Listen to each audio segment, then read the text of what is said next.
Во имя Аллаха Милостивого, Милосердного.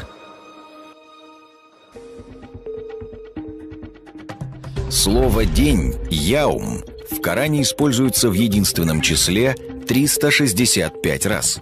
365 дней – это тот период, за который планета Земля делает полный оборот вокруг Солнца.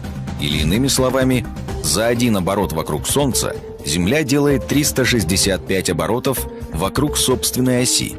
Так нам Бог разъясняет природу созданного им мира. Слово «день» «яум» в Коране используется в единственном числе 365 раз. Во множественном числе 30 раз. Посчитав все упоминания слова «яум» «день» в той или иной форме, мы приходим к числу 475. Число 475 кратно 19 с коэффициентом 25.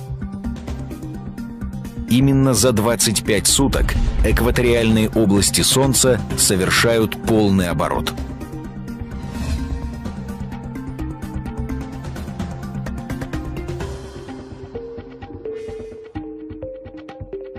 Согласно Метонову циклу, Земля, Луна и Солнце выстраиваются в одну линию ровно каждые 19 лет.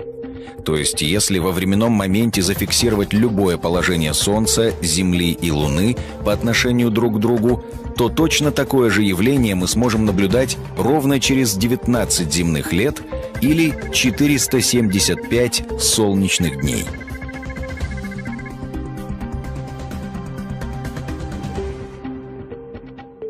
Слово «аль-бахр», означающее «вода», «море», «озеро» или «река», упоминается в Коране 32 раза. В то время как слово «аль-бахр» – «земля» или «суша» используется 13 раз.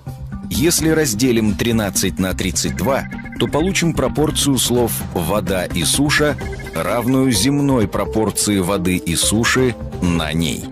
Так Бог раскрывает свои знамения для людей, обладающих разумом.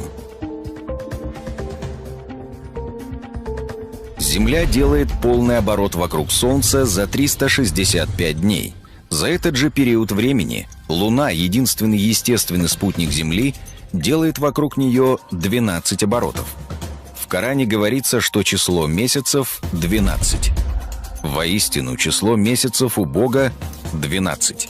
И также слово «месяц» – «шехр» употребляется в Коране 12 раз. Луна, единственный естественный спутник Земли, вращается вокруг нее по эллиптической орбите ровно за 27,32 дней. Во всем Коране слово «луна» «камар» используется 27 раз.